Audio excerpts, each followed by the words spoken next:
नमस्कार। स्वागत है आपका राजनीति के इस अखाड़े में। मित्रों, अरविंद केजरीवाल और राहुल गांधी जितना ज्यादा बोल रहे हैं उतने नंगे होते जा रहे हैं। कपिल सिब्बल ने सिर्फ एक सवाल पूछकर राहुल गांधी को नंगा कर दिया है और सवाल यह है कि वह कोर्ट क्यों नहीं जा रहे। अगर आपको लगता है कि सभी मोदियों को चोर कहना कोई गुनाह नहीं है तो आप सेशन कोर्ट में जाओ, हाई कोर्ट में जाओ, सुप्रीम कोर्ट में जाओ। यह केस इतना ही कमजोर था तो पिटीशन दाखिल करने में इतना वक्त लगता है क्या? इस बहाने कपिल सिब्बल ने अभिषेक मनु सिंघवी और केटी तुलसी जैसे कांग्रेसी वकीलों की भी खिल्ली उड़ाई है कि कहां गई तुम्हारी वकालत की डिग्रियां। बात बात पर सुप्रीम कोर्ट जाने वाले अभिषेक मनु सिंघवी अब राहुल गांधी का केस लेकर के हाई कोर्ट या सुप्रीम कोर्ट में क्यों नहीं जा रहे? और एक ये अरविंद केजरीवाल हैं जो खुद को पढ़ा लिखा बताते नहीं थकते, लेकिन जिनकी भाषा गली के गुंडों जैसी होती जा रही है। क्या यही है उनकी पढ़ाई लिखाई? गुजरात हाईकोर्ट से डांट खाने के बाद वह कोर्ट पर भी सवाल उठा रहे हैं और फिर से प्रधानमंत्री नरेंद्र मोदी की डिग्री मांग रहे हैं। 31 मार्च को गुजरात हाईकोर्ट ने केजरीवाल पर 25,000 रुपए का जुर्माना लगाया। इसके बावजूद 1 अप्रैल को उन्होंने प्रेस कॉन्फ्रेंस करके हाई कोर्ट पर तीखी टिप्पणियां की, जिसमें उन्होंने कहा कि क्या कोई प्रधानमंत्री की डिग्री नहीं पूछ सकता?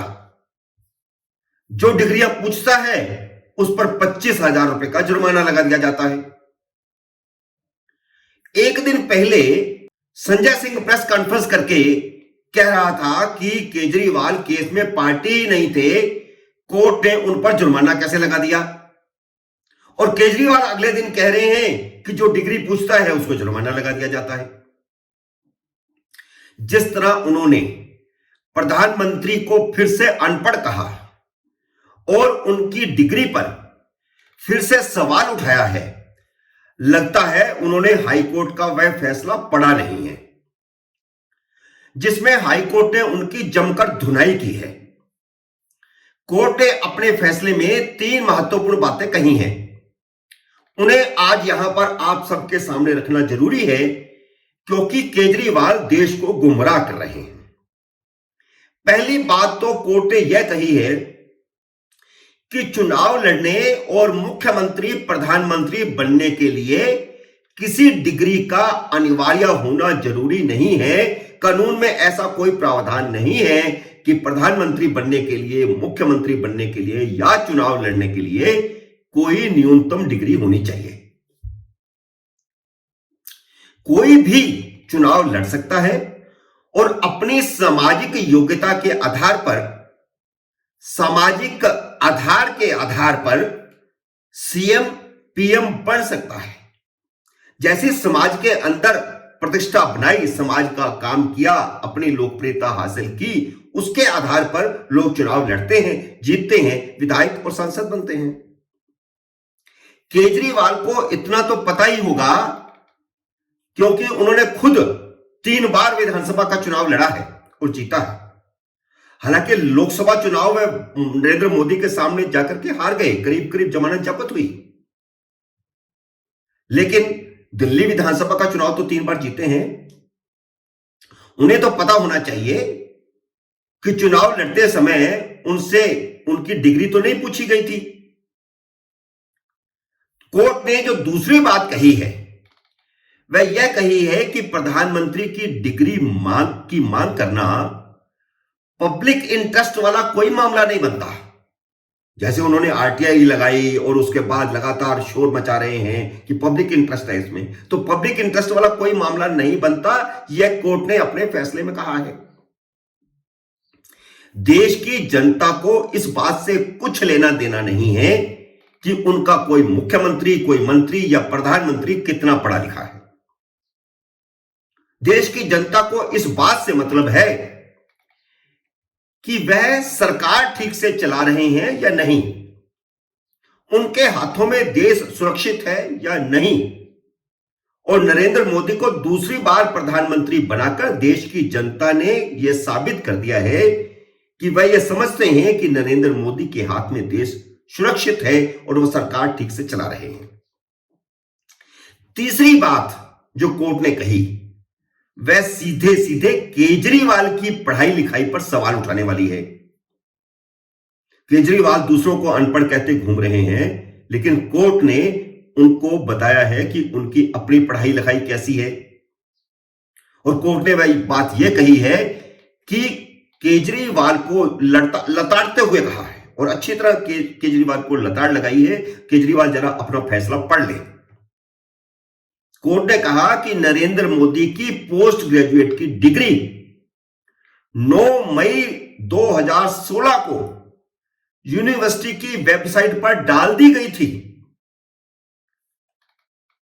वैसे इससे पहले जब केजरीवाल ने पहली बार 2016 में, बल्कि 2015 में मोदी की डिग्री का सवाल उठाया था, तब अमित शाह जो उस समय भाजपा के अध्यक्ष थे और राज्यसभा में नेता अरुण जेटली, अमित शाह और अरुण जेटली ने साझा प्रेस कॉन्फ्रेंस की थी और उस प्रेस कॉन्फ्रेंस में दिल्ली यूनिवर्सिटी की उनकी बीए की डिग्री और गुजरात यूनिवर्सिटी की उनकी एमए की डिग्री, दोनों डिग्रियां दिखाई थी, बल्कि पत्रकारों को बांटी भी थी उसकी कॉपियां।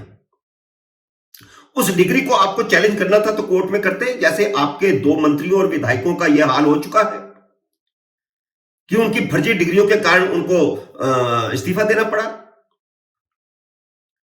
और जो डिग्री पहले से पब्लिक डोमेन में है, यूनिवर्सिटी की वेबसाइट पर है, उसके लिए आरटीआई लगाकर आरटीआई का दुरुपयोग किया गया, सूचना आयोग और कोर्ट का समय बर्बाद किया गया, इसलिए कोर्ट ने उन पर जुर्माना लगाया है। केजरीवाल को यह समझ नहीं आ रहा क्या उन्होंने कोर्ट का समय बर्बाद नहीं किया? क्या उन्होंने सूचना आयोग का समय बर्बाद नहीं किया? आप गुजरात यूनिवर्सिटी ने कहा कि वह पोस्ट ग्रेजुएट हैं, तब आपने कहा कि डिग्री दिखाइए, और डिग्री तो यूनिवर्सिटी की वेबसाइट पर पड़ी है। आप फिर जाकर के समय बर्बाद कर रहे हैं, यूनिवर्सिटी का समय बर्बाद, सूचना आयोग का समय बर्बाद, कोर्ट का समय बर्बाद, और अभी भी आप कह रहे हैं कि अनपढ़ प्रधानमंत्री और डिग्री दिखाओ, जबकि डिग्री दोनों यूनिवर्सिटियों की वेबसाइट पर मौजूद है और देश की जनता को लगातार आप बेवकूफ बना रहे हैं और अनपढ़ कह रहे हैं प्रधानमंत्री को। आप तो आईआईटी में ग्रेजुएट हैं, नरेंद्र मोदी तो पोस्ट ग्रेजुएट हैं। और यह अक्सर होता है कि कोर्ट का समय बर्बाद करने के लिए जुर्माना लगता ही है, इसके बावजूद वह खुद और उनके चंपू कह रहे हैं कि प्रधानमंत्री की डिग्री मांगना गुनाह हो गया। गुनाह नहीं है, डिग्री तो मौजूद है, आपको दिख नहीं रही और देश को आप गुमराह कर रहे हैं।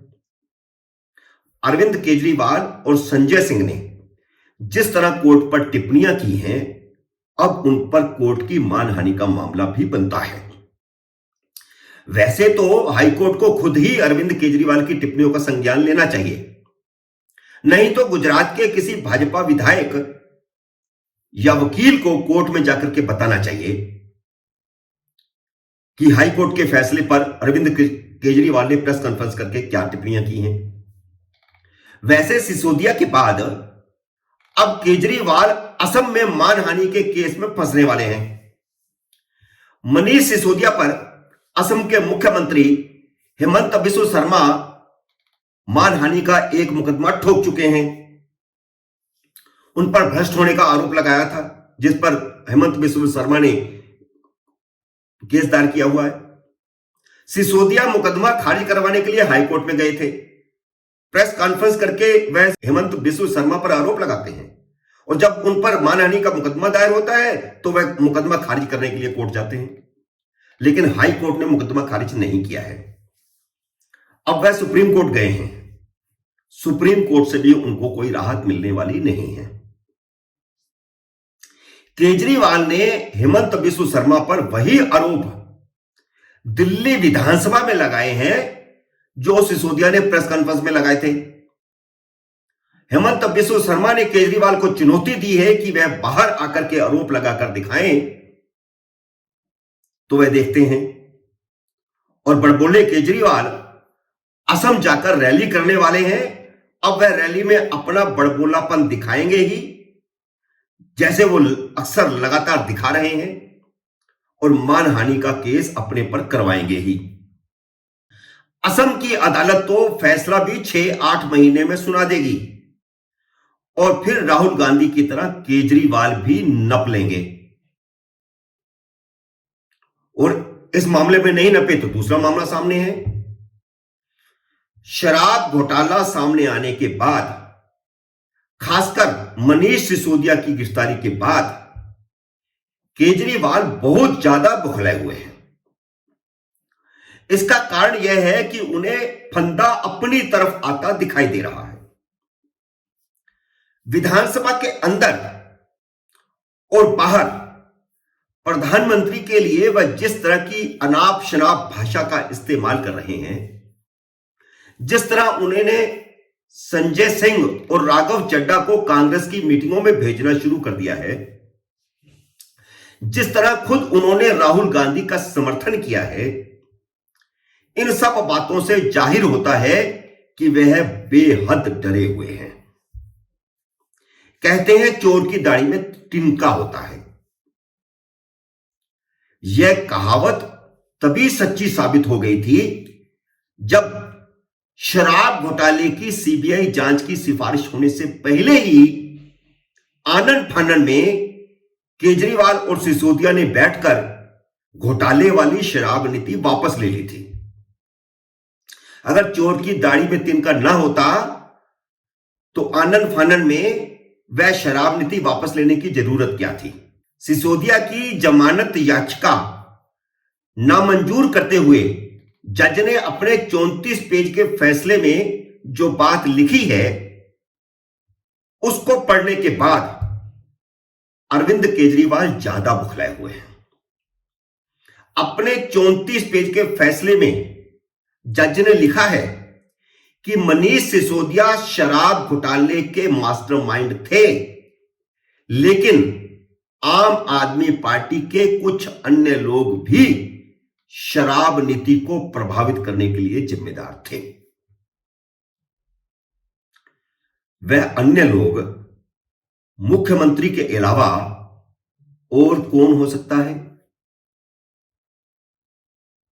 एक गोपनीय दस्तावेज तैयार हो रहा है, उसमें मंत्रिमंडल के सदस्यों के अलावा और ब्यूरोक्रेसी के अलावा और कौन हो सकता है?